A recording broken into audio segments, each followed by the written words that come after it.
All right, we can go ahead and get started. Thank you everyone for joining this session. This session will be led by Jim Pickett from AIDS Foundation Chicago. Jim is one of my close friends and I am super excited for this presentation. Looking at sex from a different perspective than what we typically do. So looking at pleasure and desire, which is out of the vocabulary for a lot of the times we talk about sex. So I will hand things over to Jim. A reminder for everyone who is seeking continuing education credits for this session, please stay logged in for the entire session, as well as on the homepage of the Summit website, you can find a link to fill out the feedback form so you can actually get your CEs. So thank you, and Jim, I'll hand it over to you. Thanks so much, Maddie. Thank you for inviting me, and thanks everyone for showing up today. Let's get these slides going. So this is me. I'm the Senior Director of Prevention, Advocacy, and Gay Men's Health at AFC, and my portfolio really focuses on new prevention technologies, both things that have come out of the pipeline and things that are being developed in the pipeline. And I do focus a lot. I try to frame all of our work around desire and pleasure and ban sort of the fear word. I believe Maddie's going to be watching the chat to see if there are questions coming in. I can't see the chat. That is correct. So Maddie, feel free if you want to, when I take a break, pause to jump in. Otherwise, hopefully we'll have some time at the end. I've also uploaded a number of things attached to this presentation, or a couple of documents and stuff. So I'll point those out when we get to those specific slides. And I will probably be going fairly fast because we have a fair amount of stuff to cover, but hopefully it'll be entertaining for you. But please definitely jump in, Maddie, if there's a clarifying question or something that's burning that can't wait. So first, I just want to start off that it takes both kinds of research. It takes all kinds, quantitative and qualitative. I'm going to show you my cards or put them on the table and say I'm definitely more of a qualitative kind of guy. And just want to wish everyone happy Pride and remind us that Pride Month is every month and every day of every year. So here are our quick objectives for today. We're going to discuss the roles of pleasure and health equity in the framing and delivery of PrEP and PrEP-related services. I'm going to provide some updates on PrEP-related news, some Ohio-focused data, although I know there's people from all over the country and the world in this meeting. It is Ohio-based, so I'm going to do a little bit of Ohio focus for a couple slides. And then we're going to talk a little bit about what's coming next. And that is long-acting injectable cabotegravir for PrEP. But first, and hopefully all the technology will work, but I want to start off by showing a quick video that has sound. So Maddie, if you don't hear it, let me know.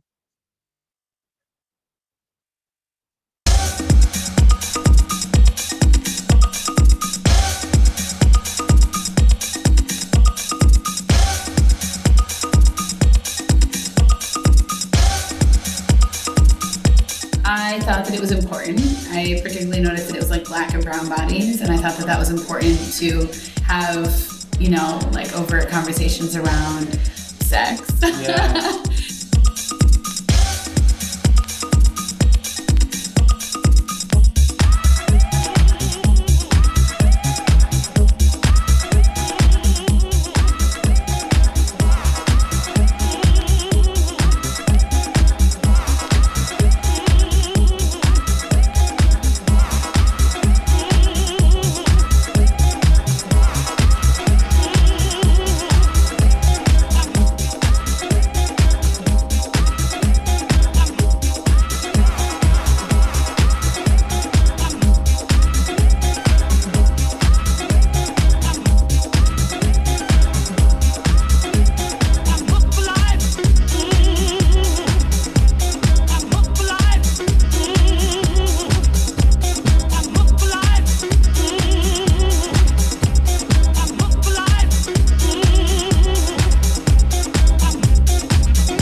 So I showed that really just to illustrate pleasure, desire, joy.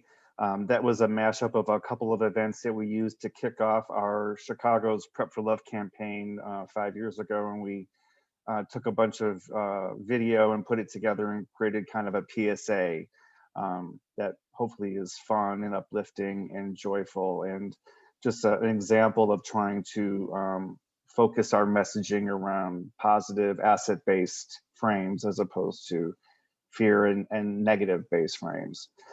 So I want to, in terms of framing our discussion today, I also just want to highlight the WHO's definition of sexual health that came out now 15 years ago. And the World Health Organization mentions and highlights that it is not merely the absence of disease, dysfunction, or infirmity. Sexual health requires a positive and respectful approach to sexuality and sexual relationships, as well as the possibility of having pleasurable and safe sexual experiences free of coercion, discrimination, and violence. So pleasure is really a key word there, and one of the most important health organizations on the planet has pleasure in their sexual health definition. But to Maddie's point, I think so much of our work ends up really focusing on disease and negative aspects of sex, scary aspects of sex, and we don't spend nearly enough time uplifting pleasure, joy, satisfaction, intimacy, all of those things. So last year, the American Journal of Public Health did an issue, you can see the link down there, really focusing on pleasure. So there's several articles on pleasure. And one of the op-eds, really highlights that the public health efforts don't need to be afraid of or distant from pleasure. There's so many things that we encourage people to do to be healthy that is pleasurable, like riding your bike or getting outside. Exercising, these things can be pleasurable and they can be good for your health. So why do we often shy away from pleasure when we talk about sex? So I highly recommend these articles. One of them isn't available. You have to pay for a subscription. So I actually uploaded that into my little section on this Whova. The other ones I think should be all accessible. However, if you go and you check it out and you can't access something, I have them all. So I would be happy to share, and my email's at the end. So I'm happy to share these any way I can help spread, the mantra of framing pleasure in everything we do in HIV. I'm happy to help. So it's not only pleasure I want to frame around today and sexual health, but also I want to center health equity. We've all been talking about this a lot, and up in that upper corner there, you see what health or equality looks like for bikes. So everyone gets the same size bike, but it clearly doesn't work for everybody. This is what equity looks like. Everyone gets a bike, and everyone gets a bike that's different and works for them, suits their various needs, their sizes, their skills, etc. So that's equity. So in terms of how we think about that in terms of PrEP, we need to provide the appropriate PrEP for everyone we serve. We've provided here in this picture everyone the appropriate bike, but so many times when we think about our services, they're kind of one size fits all. And in fact, that never really works. There's a lot of people who don't fit into that. They're square pegs and round holes. A lot of us are the square pegs. So we really need to be thinking about how we tailor services, how we make services fit people, as opposed to making people fit our services. So I think I mentioned this word already, tailoring. We need to tailor. All these lovely people shown at one of our Prep for Love events are different and have different needs and different work schedules, different lives. And so they should be offered things that fit them, and we should find ways to meet them where they're at. So what else does tailoring look like? Tailoring is about dosing. We're going to talk about alternate dosing strategies in a little bit. Tailoring is about different kinds of drugs and drug delivery. So we have pills now, We're going to talk about injectable PrEP, which is a different kind of delivery. In the works are things like a monthly pill, which is quite different, right? We have implants in the works. We have vaginal rings, rectal douches. So different ways to deliver the drug that might fit different needs and different contexts. We have to think about how we tailor our programs. We have to ensure that staff reflects community, that our staff is culturally literate. Think about how we braid and integrate our services. Are PrEP services in some sort of silo, or are they connected? If we're thinking about serving cisgender women, are we braiding and integrating PrEP with our OBGYN service or reproductive health care? So when you go in and talk about reproductive health care, or you talk about birth control, you're also going to talk about or hear about PrEP. So, or you're a transgender individual and you're going for gender affirming therapy.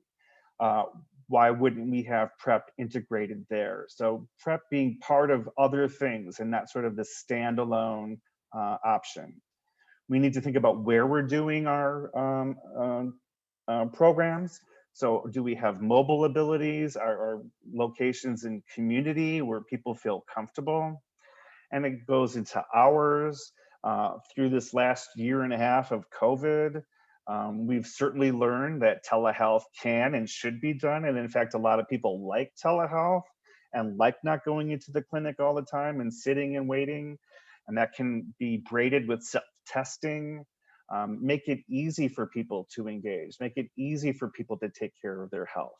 And of course, framing this and talking about PrEP and other interventions that we're going to come up with in terms of desire and pleasure, in terms of ways to make your life happier, better, more fulfilling, ways to have a sex life that is something you're happy about and feels good. At the end of the day, and this is why you're wondering, why is that WD-40 can and the bike chain there? It's all about reducing friction. So much of our services create friction. Our programs create friction. We have certain times, we have all kinds of hoops people need to jump to get in the door, to follow up. Maybe they have to wait a long time once they've been screened for PrEP to actually get their first prescription. We need to think of ways to reduce friction. The more we can reduce friction, the more people will be happy and satisfied and coming through our doors. But if we make lots of things challenging and hard, the more hoops people have to jump, the more tired they're going to be. They may get through one hoop and say, screw it on the second hoop. So going back to some metaphors here, here's another way of looking at equality, equity, and justice. So you can see these tree figures.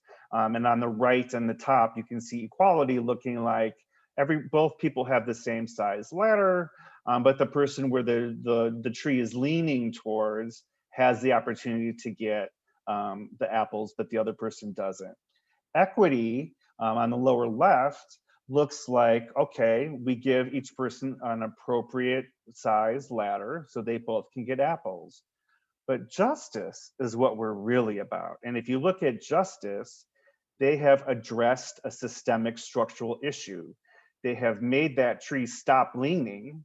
So you fix the bigger issue and people can each have the same size ladder. So this is what it's about. This is about justice. So while we tailor and while we want to reduce friction, we need to remember the bigger picture. And the bigger picture are systems and structures that don't serve a lot of people very well. And we certainly know in our country with its, its basis, its birth in racism, and racism that continues to this very day. Racism infects our systems and structures and makes it so, structurally so, that people of color, Black people and brown people have less access, have worse health outcomes because of systems and structures, well beyond things that they're in control of. It's not always about individual behavior, it's about systems and structures. So if we think about justice, it goes beyond equity to dismantling and rebuilding. And so I will suggest that We all need to be working on dismantling white supremacy, and especially those of us who are white. We are responsible for this. Whether we weren't here 400 years ago, but we're here now, and we are all beneficiaries of white privilege by being born white. So those of us who are white have huge responsibility to dismantle a system that is completely unfair for people who are not white. And while we're at it, we can smash the patriarchy, and there's other things we can do to address systemic and structural problems in our country, in our healthcare, and our services. So moving on to some PrEP specific discussion. So here's a quick timeline of where we are with PrEP in terms of FDA approvals. So in 2012, Truvada was approved for sexually active adults. 6 years later, it was approved, same drug, Truvada, was approved for sexually active adolescents. And just a couple of years ago, Descovy, another drug by the same drug maker that makes Truvada called Gilead, Descovy came out as another option for adults who have anal sex. Descovy has not yet been tested in cisgender women, so they can make no claims about whether or not it works for people with front holes or vaginas.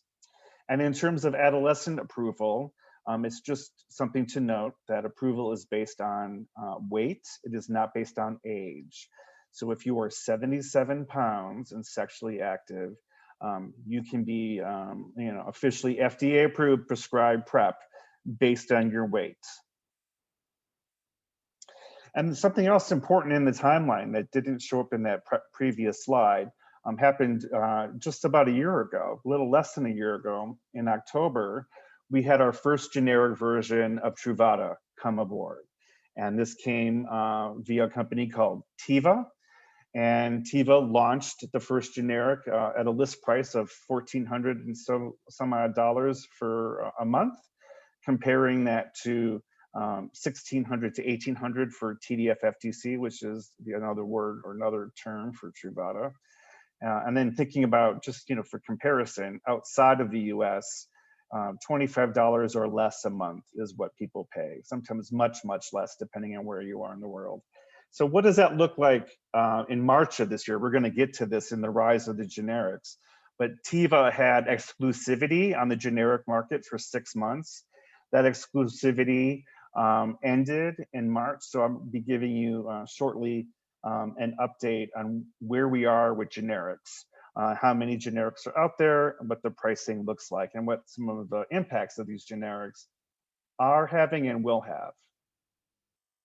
So going back to the two drugs from Gilead, we have TDF-FTC or Truvada, and we have TAF or Descovy. So Descovy and Truvada are the brand names. And here is a chart that compares them. And I'm not going to go through it all in great detail, but you can see they're quite similar. There's slight safety concerns for your kidneys. If you're on Truvada, there's a slight, so your eGFR is a number based on your blood test for creatinine, which is a waste product in your blood, and it tells how well your kidneys are working. So we see a slight decrease in creatinine clearance in Truvada and a slight increase for TAF. And so this is why you may have heard from Gilead that Truvada is less safe, or TAF is much better or much more safe. And that's really overstating it. These are very small differences. The vast majority of people can and should be prescribed Truvada. If someone has underlying kidney disease or underlying osteoporosis or bone disease, they may be prescribed TAF. That would be clinically needed. But for the vast majority of people taking PrEP do not have a clinical indication for Descovy. Now, you wouldn't know that if you listen to Gilead and their salespeople. They've been working very hard to get everyone switched over from Truvada to Descovy.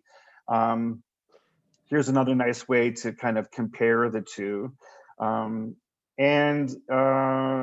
It's kind of crazy, right? So, and a lot of our organizations and our prescribers have moved people over to Descovy simply because it's, quote, the shiny new thing, whether or not their clients actually need it. Now, it's one thing if you need it. If you need it for, you have kidney issues or bone issues and you're clinically indicated, it makes sense to have Descovy, but the vast majority, again, do not need that. So if you're being prescribed it and you don't need it, you're just carrying the water for Gilead. You are, hopefully you have shares or stock in their company because you are helping prop up a drug that's not needed for a lot of people, and making sure and helping ensure that generics never gain a foothold. So it's problematic, and Gilead has had some really problematic practices rolling out Descovy for PrEP. I'm not talking about Descovy and Truvada in terms of treatment right now. I'm really focusing my comments on PrEP. Hey, Jim. Yes, we do have sir. a question in the chat, and you've spoken a little bit to it, and I would encourage you to speak freely on this as well. Why is it so expensive versus other countries? Like, what makes the United States different? Because we are enthralled to patents and we are enthralled to pharma. We put patents and pharma and profits before people. The rest of the world is not. The rest of the world, generics are made available to countries all across the world. We're the only country that is in this situation. We're the only country where people go bankrupt due to healthcare costs, and drug costs are a huge part of that. You know, so a drug can be made for a couple pennies or dollars, and we'll charge thousands of dollars a month. Why do we do that? Because we can. That's what we do in this country. We charge crazy amounts. If anyone has been to a emergency room and been given an Advil, I did that once. I fell on my face running. I hit black ice. I fell flat down on my face. I went to the emergency room. They gave me 2 Advil, and it cost $60 for 2 Advil. Now, I could buy a lot of Advil for $60, but I got an emergency room. So it's just part of our system. That is one of the systems and structures that we need to tear down and rebuild. So we could go on and on and on about how screwed up our drug pricing is, how out of whack our healthcare system is in terms of pricing and access. But be that as it may, that's a big reason. So thank you for that question, though. It was an important one. And as you can see, I could easily just go off and spend the rest of my time ranting about it. But I do want to give you some more information about PrEP and what's happening with in that context. So the Annals of Internal Medicine did a couple of pieces last year in January from a number of really major experts. You can see down here in the authors column, Dimitri Daskalakis, who is now the head of HIV and STI at CDC as of this last year. They're saying that, you know, given the available clinical evidence and what the public health context is, people need to think of PrEP and think of TDF, FTC at the same time, so Truvada. So really discouraging the kind of indiscriminate use of Descovy. Here is an interview selection. The #1 author on this paper in the Annals of Internal Medicine. All of this too should be accessible. If not, I can send you these. But you might recognize Rochelle Walensky is now the head of the CDC. And in an article she did with AIDS Map, she says, in HIV, we have a history for very good reasons of preferring the shiny new drug over the old one. But in this case, the old pill is safe. It would be tragic if access to prevention was blocked by drug companies capitalizing on the profit potential of a new pill. And she is the head of our current CDC. And another 2 more really amazing researchers / advocates saying here it's very hard to justify the use of Descovy or FTAF, knowing that FTDF, Truvada, will soon be generic. And so this was published in the early part of the year last year. And then we know the first generic version of Truvada came out in October. And now there's lots more generics I'm going to show you in a second. So if you want to read more and really dive into beyond a rant, beyond shaking the fist at the sky, I highly recommend reading this article, Intentionally Delayed Pharmaceutical Innovation Under Perverse Incentives, Gilead's HIV Pipeline as a Case Study. Now, I'm picking on Gilead a lot because Gilead to date is the only company, or before generics has been the only company that had PrEP drugs in the market. That's going to be changing. Other pharmaceutical companies also engage in really dodgy practices and problematic practices. This is really looking, though, at Descovy and Truvada. And I highly, highly recommend giving this a read and sharing this with your colleagues. So back to Truvada. This is from the CDC's website, looking at effectiveness of strategies to reduce risk of acquiring HIV. And you can see that Truvada with optimal use, which means for people having anal sex, taking the pill at least 4 times a week. People having vaginal sex really need to be taking that pill 6 to 7 times a week, but 99% efficacy, 99% for heterosexual men and women, and a range for people who inject drugs, 74 to 84, not quite as high, but still extremely high, especially comparing, a lot of people don't have any protection at all. So if you have 80% protection instead of 0, that's a huge, huge improvement. So I mentioned different kinds of dosing. And so the WHO presented on this and released this document here that you can see called What's the 211 a couple years ago. And 211 is on demand, is another way of saying on demand dosing for anal sex. And what you do is you take 2 pills 2 to 24 hours before you have sex. And then you have sex, and then you take a pill 24 hours after that, and another pill 24 hours after that. And if you keep having sex, you just keep pushing off that last dose. So why is this so great? Well, it shows it works. It's just as effective as daily dosing. And this is, again, only in the context of anal sex. I'm going to put this up here and show you that ISUSA started recommending 211 or on demand in 2018. But why, again, is this so great? So, so many people who were taking PrEP every single day, and they're like, I don't like taking it every day. I have sex maybe once or twice a month. It doesn't make sense to me to be taking these pills every day. Well, if you are just having sex a couple times a month and you can plan it, when you're going to have sex, you can reduce your pill burden from 30 to 8, right? If you have sex twice a month using this scheme, using this dosing methodology, which has been tested and is shown to work exceptionally well, you can use 4 pills for a sex act. And if you have sex a couple times, that's 8. Or if you have 3 times, that's 12, as opposed to 30 pills. So it's a reduction on putting pills into your body. It's cost savings. There's just a lot to like about this. And I really want to hammer this home. I think we need to be offering this choice to more people. The CDC has sort of held off on talking about this, but I will get to this shortly. But the CDC has some updated draft guidance around PrEP that is coming soon, and they released draft a couple weeks ago for comments, and they include 211 in there. They note that it is not FDA approved because it hasn't been tested in this country. It's been tested among gay men in France and Canada. But we have all kinds of data from researchers in the United States and around the world that this dosing methodology works. So this is, again, about tailoring.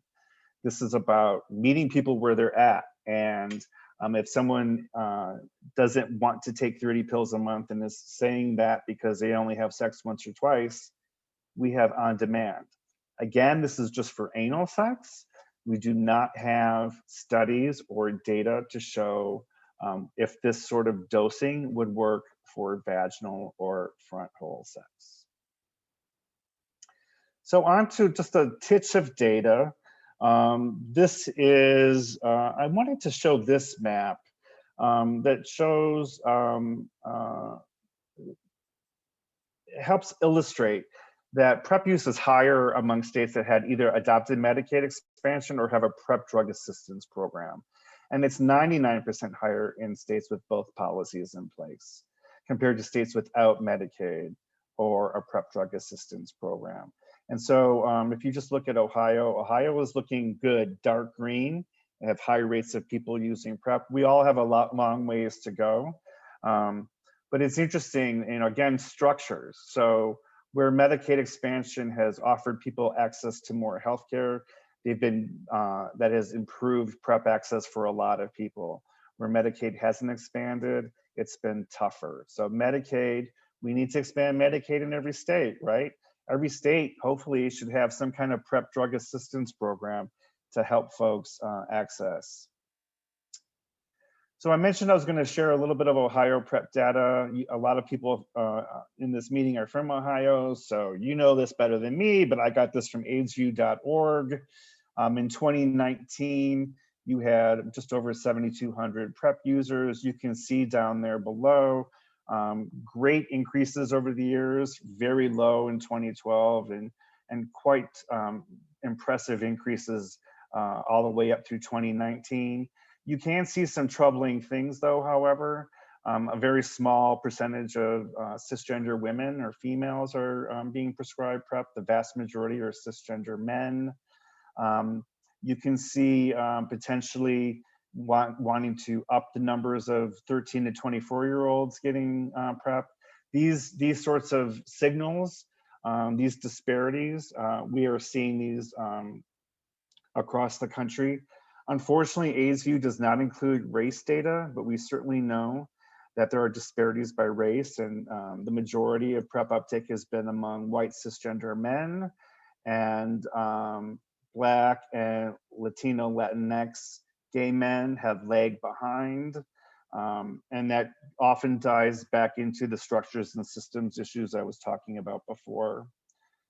Here's just for some perspective. This is Ohio's HIV diagnosis data from 2018. And so Ohio had 977 new diagnoses.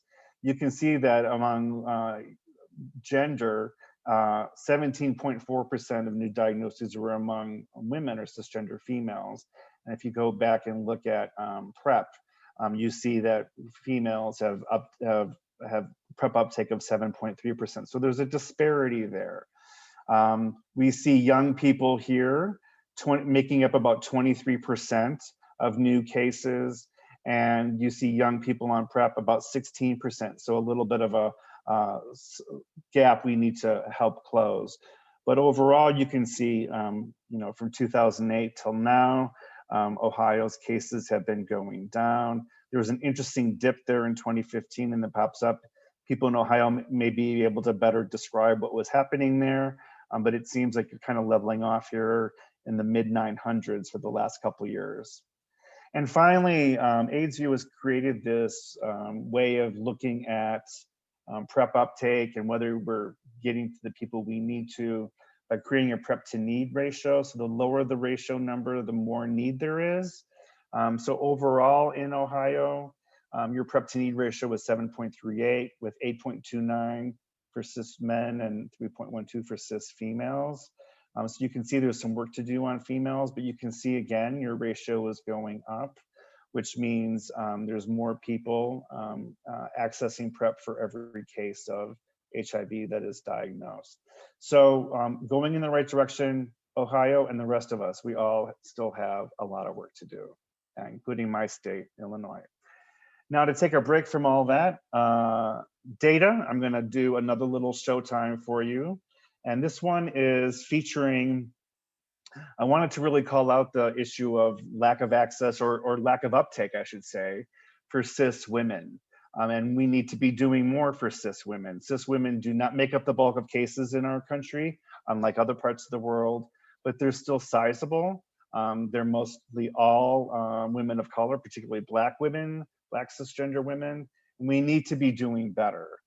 We need to be addressing them directly. We need to be bringing these services into places where they're already getting services, like I mentioned earlier, OBGYN or reproductive health. And a local OBGYN in Chicago named Dr. Wendy Goodall McDonald, who also goes by Dr. Everywoman on Instagram. Check her out. She does lots of crazy videos for lots of things. She hooked up with our campaign, PrEP for Love, and remade a couple of fun songs with PrEP lyrics. So she did Anaconda, Shoop, and Computer Love. And I'm about to show you the remade PrEP song for, taking off of Anaconda for the next couple minutes for your listening pleasure. Your OB-GYN don't, your OB-GYN don't, your OB-GYN don't want no one to catch HIV, hun. You know you planning to push up on this boy.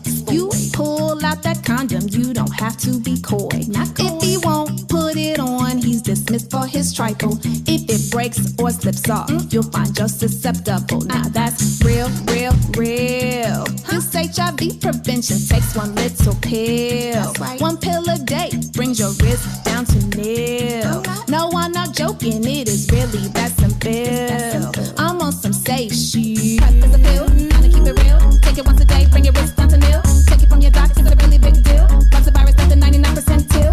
HIV is still a virus that can kill. This little pill makes it something you can prevent. Ask your doctor if he or she will prescribe it. I'm done. Your gynecologist, your gynecologist, your gynecologist wants you to know about PrEP, sis. Oh my gosh, look at her PrEP. Oh my gosh, look at her PrEP. Oh my gosh, look at her PrEP.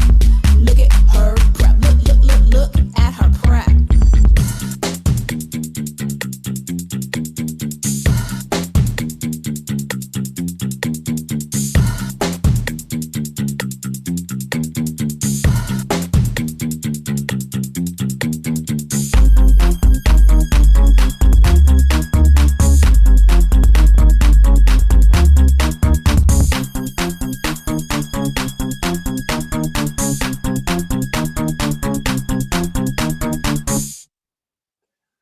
So I don't know about you, but if I needed a OBGYN, I would get on her list. I can't imagine having such a cool doctor. And she's just an amazing social media kind of maven. She does stuff, she's been doing stuff around coronavirus and testing and mask wearing, but you name it, she's done a video about it, breast exams, all kinds of gynecological stuff. She's just brilliant and fun. And I think makes all of this much more accessible. And the fact that she's a doctor doing it, I think is also just very inspiring to other doctors.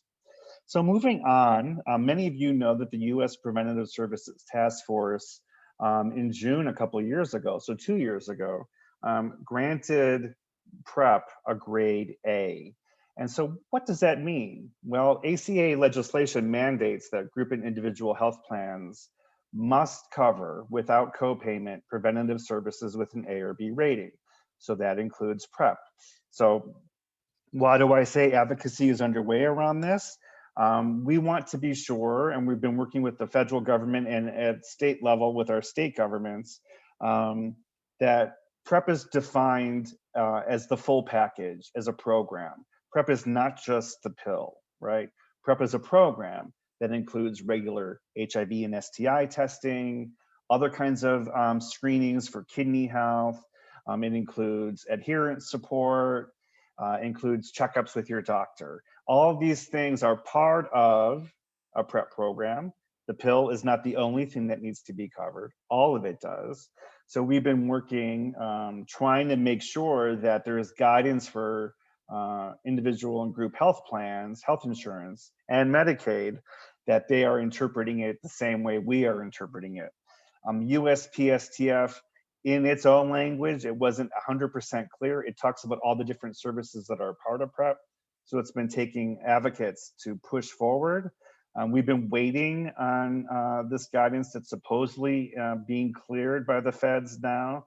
So hopefully watch this space, but this could really help with coverage, especially for people who are insured, but aren't getting all their labs covered or have high copays for labs, things like that. So again, watch this space. So I've been talking about the rise of generics. This is probably a little hard to see on your screen, but I'm gonna show you the list of generics that are now available post-March 2021 for Truvada. And if you look all the way to the right, you can see the vast differences in costs. right? You can still see Tevas. I don't know if you can see my little arrow here. Oops, and now I'm moving my side. I'm not going to touch my arrow. But Teva is still at $1,400 a month, but we have options now that are $30 a month, $40 a month, $72 a month. It is quite a difference from name brand Truvada, which is still holding strong at $1,800 a month, as is Descovy. So, wow, look at that. What a difference a few months makes. It's important to remember that generics are considered by the FDA. If they're approved by the FDA, they're safe, effective, and high quality. You will hear messaging, you will hear ways to disparage generics. That is also a very American, a very US-centric thing. Somehow generics are not as good, somehow generics are bad. The rest of the world has been using generics. The rest of the world has been using generic Truvada for well over a decade. And most of the world is, for PrEP, never had name brand Truvada. It's always been generic Truvada. So we're the ones who get stuck on brand names and shiny things here, again, to fill the coffers of pharma and not really to help ourselves or help our public health. But generics are going to be a mixed bag. So competition is good, and it can reduce the cost burden to individuals in our systems. But some of these generic manufacturers don't have access programs like Gilead does that can help people get the drugs. We'll be seeing prior authorizations because for sure, insurance is going to be pushing people to the generic. If insurance doesn't have to reimburse $1,800 a month compared to $30, which way do you think they're going to be pushing folks towards?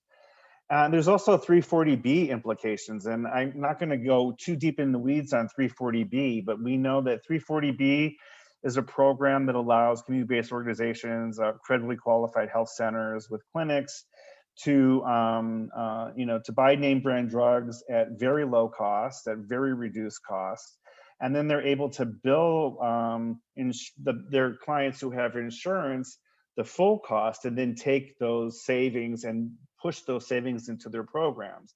And so a lot of our programs are really built on 340B. There's so many people who are underinsured or uninsured, so that money goes to help cover those folks' various needs, service needs. Well, if we're moving everything towards generic, the cost savings becomes minuscule. So those costs are not, the cost savings from a generic prescription aren't going to be very much to be funneled into programming. So we're at a crossroads now that's really actually quite concerning, and especially concerning for states that haven't expanded Medicaid. And I'm going to turn you on to yet another Health Affairs article called At Last, Generic HIV Prevention Drugs Promise Savings and Access, but also Reveal Precarious Financing. Another really great article that really digs into this sort of messy, convoluted system we're in that I can't possibly begin to get into right now without taking another hour of your time. I mentioned that updated draft PrEP guidance is coming. So the last time the CDC put out updated PrEP guidance was in 2017. They were going to do it in 2020, and then we all know what happened in 2020. We were completely overtaken and overwhelmed by the tsunami that is COVID. And I just want to call out that COVID is not over. It is still an enormous pandemic and health crisis around the world. This year, we have already lost more people to COVID than we did the entire year of 2020. There are parts of the world that are in terrible, terrible shape. Very few people around the world have had access to the vaccine. I'm blessed enough and lucky enough to have had access to the vaccine. I hope all of you have had an opportunity to be vaccinated, but there are parts of the world where no one's been vaccinated, and we're not getting out of this. No one gets out of this until everyone is safe. So viruses don't, care about borders. Viruses hop on board and get wherever they can go. And so until everyone in this planet is safe, none of us are safe. So COVID rant over, back to updated PrEP draft guidance. This guidance was released in May for feedback. The CDC did something strange. They only allowed feedback during 2 webinars that they held at the end of May. So you could either drop in the chat feedback that you had typed up, or you could speak your feedback. So it was a little bit of a, I'm gonna just say it was a bit of a shit show. I've never quite seen input being given like this, hundreds of people dropping stuff in the chat. It was a little crazy. Normally these things go online and you have a chance to look at them, you have a chance to work on your input, and you're just a much better process. So I was not a fan of the process. But there's some interesting things that happened in this new PrEP guidance. I'm not going to go into it. I did upload both of the drafts as part of my presentation, so you should be able to access it, because once those drafts, once they were done getting the feedback, CDC took the drafts down. So if you didn't download them, you wouldn't have access to them. And some of us forgot to. I forgot to download one of the documents, because there's actually 2 documents. There's a guidance and then our clinical provider supplement. I forgot to do the clinical providers part, and I didn't think they were going to take it down, and then it was gone, and luckily someone hooked me up. But there's some interesting things that have changed. So they've changed some of the testing algorithms and what they're required, what they say is necessary for HIV and STI testing and kidney testing. They've included information about Descovy in the guidance. There's information about cabotegravir for long-acting PrEP.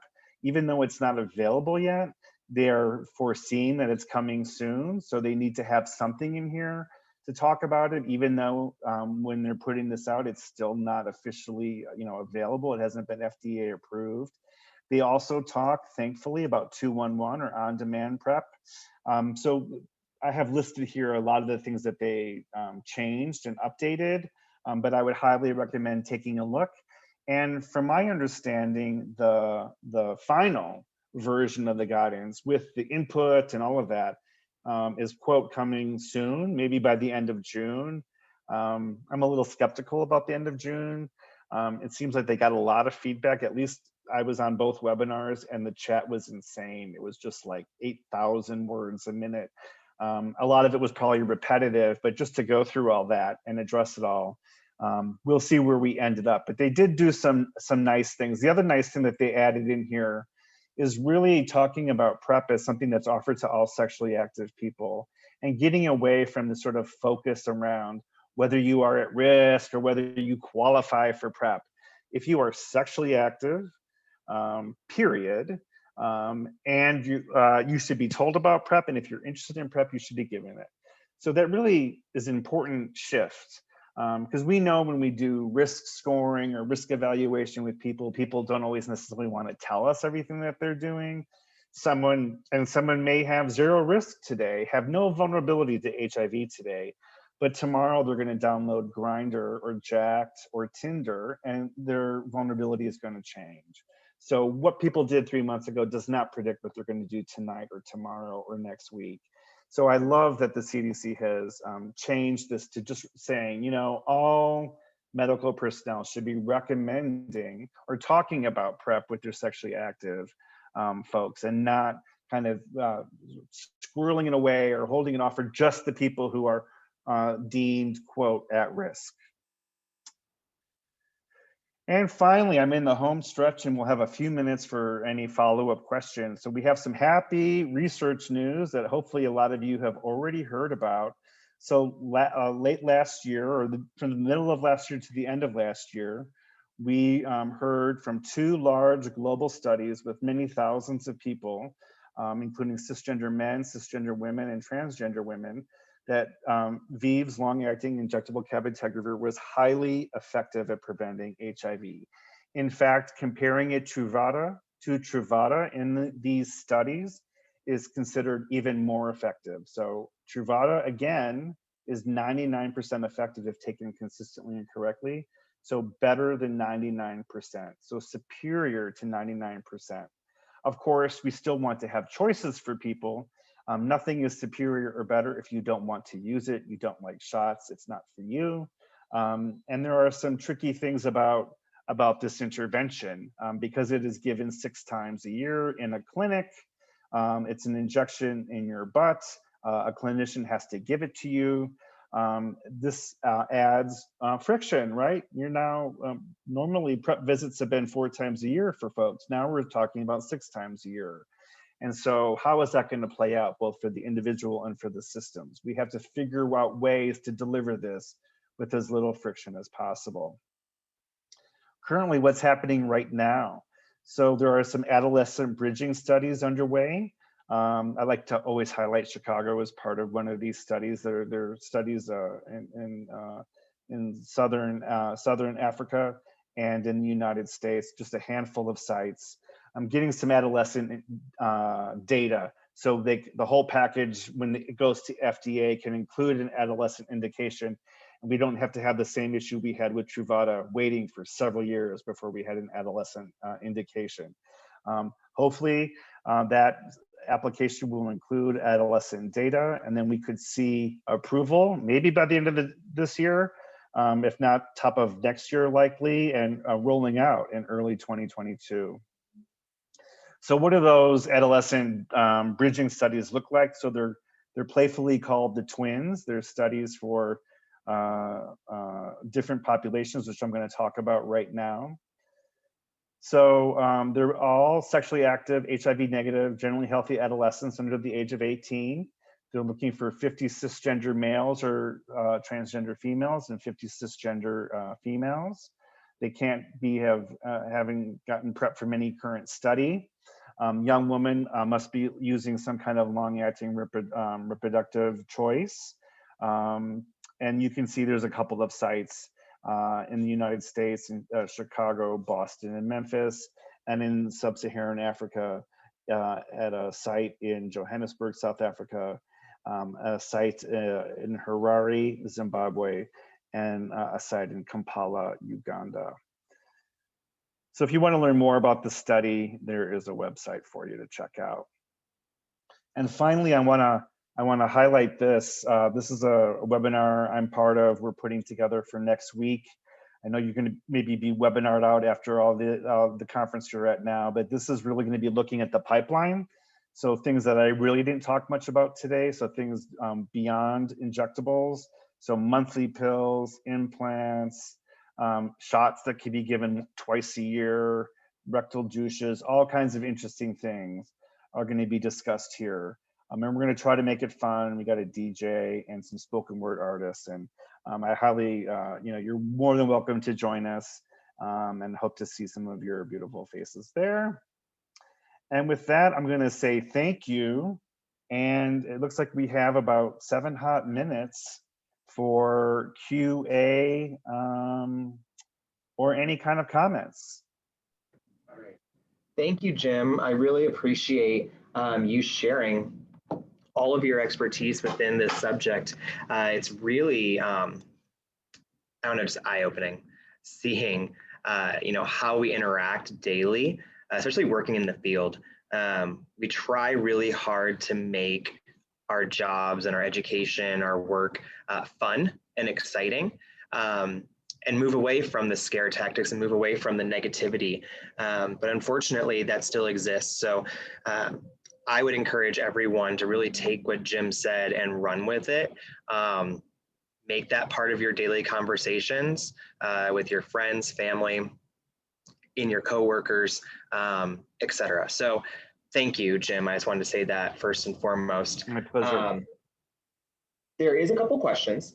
So, and this person Maddie, also should I stop sharing my screen? If you want, that's totally fine, yeah. Okay. And hopefully people were able to get my email if they need that. If not, I can do it, but it's sort of... Yeah, I can add it into the chat feature here. Cool. So yeah, what are the questions? Yeah, so this individual also wanted to highlight and repeat you in saying that all medical personnel should talk about PrEP with all people who are sexually active. And I would echo that as well. Mm-hmm. It's a missed opportunity. Now, yeah, I mean, everyone who works in the clinic, it doesn't just have to be the prescriber. And oftentimes, as we know, the way a lot of our clinics are set up with PrEP navigators and nurses and physician's assistants, oftentimes spend more time with clients, and have more time than the prescriber does, who's, a lot of prescribers are literally on roller skates, right? To see all the clients they have to see every day. And other folks spend more time with us. So it's really, we all have a role to play. The person at the front desk has a role to play. We all have a role to play to make sure that our clients and our communities know about these options. Absolutely. Now their question aligns with rectal lubes, and they recall that vaginal studies were happening in Africa that were not well tolerated, but are rectal lubes still being studied? So rectal lubes, I've been a rectal microbicide advocate for the last couple decades, and I'm very excited about the idea of harnessing a lube, something we already use, and putting drug in there that also provides protection. But it does not seem like that's where we're going to end up going. It's a hard thing to do. The challenge is that lubes have to be, like drugs are delivered like by doses, and so you need to have some applicator to put that lube in your butt. And a lot of us, I don't want to yuck anyone's yum. Some of us probably want to play with applicators, but putting an applicator up your butt to use lube is not the way a lot of us do it. A lot of us just use our fingers, put it on the dick, put it on the fingers, put some more in. It's not about dosing. And you need to get the dose and have it be in the right place at the right time. So it does not seem like we're going to end up going with lubes. But what's exciting is that rectal douches really look like something that's going to happen. Johns Hopkins has had a project for the last several years that has been developing a safe and effective, or looking to develop a safe and effective rectal douche that would provide hygiene for folks who are having anal sex and leave behind really robust protection. And that's exciting because it's different than a shot or a pill. People are already douching. A huge percentage, a vast majority of people who engage in receptive anal sex douche. And so if we can take that behavior that they're already doing, we would call this behavioral congruency. They're already doing something. We don't have to convince them to douche. We just convince them to use this douche that has extra protection. And so that is something that may happen. And in terms of rectal microbicides, they're also looking at little inserts, like a little insert that you would just sort of pop up your butt, and then it would kind of melt, not melt in your mouth and not in your hand, or melt in your ass, not in your hands. Maybe that's how the phrase would go. And then would provide protection. So inserts are being thought of, even small suppositories. Suppositories don't sound super sexy, but maybe we can make them sexy. I think it's all about making them desirable and making them fit into people's lives. But the idea of lubes as a delivery vehicle, I don't know that we're going to get there. I do want to mention vaginas. A depivarine ring for vaginal protection has been shown to work. Modest protection, but it has been shown to work in a number of large studies among cisgender women in sub-Saharan Africa. The WHO has pre-qualified this, so it's on its way to hopefully being licensed in countries around the world, and hopefully our country as well. It won't have the same level of protection. It's a monthly ring that goes in and stays in, and then you change it out every month. Although they're now testing rings that could be changed out every 3 months, so that's even better. It won't have probably the levels of protection that Truvada has or cabotegravir, but it may have 60 or 70% protection, which if you're not using anything else, it's better than zero. So it would be an important option. We're hoping to see that happen soon. So kind of watch that space for a vaginal ring with a drug called depivarine in it. So it's depivarine vaginal ring. The last thing I'll say about vaginal rings and just vaginal protection in general is MPTs, multi-purpose technology. So that's really the direction that's exciting, is harnessing. So imagine a ring that not only protects against HIV, but is also contraceptive. So that ring that you pop in there provides you protection for two things that you want to have protection from: there's very few people who only think about HIV as their only need. And a lot of people don't even think about HIV as their need, but they're thinking about contraception. So if you can marry things, marry technologies in the same technology, the same pill, the same ring, the same shot, imagine the uptake we could have for cis women who are using reproductive things, but not using HIV prevention options. So I know that was way longer answer than you wanted, but you got me off on rectums and vaginas, and I just went crazy. Sorry. No, you're totally okay. We are out of time, but I wanted to thank you for that, answering that question, as well as just highlighting again that if anyone has additional questions for Jim, you can find his information. You can message him directly in the Whova app, which will go directly to Jim's email, and then you can communicate that way as well. So, Perfect. and if you go to his speaker section as well, you'll be able to find all of the documents that were mentioned throughout this presentation, so you can save those and view those at a later time. So again, if you're seeking CEs for this session, feel free to, at the end of your time in the summit, go to the home page on the website, and you can click a link to fill out the feedback survey, and that way you can get your continuing education credit. It is one survey for the entire summit, so you do not have to do it after every session. So thank you, Jim, again, and thank you to all the attendees for joining the session. We will see you all through the next sessions. Thank you so much. Have a good day, everybody. Bye. Bye-bye.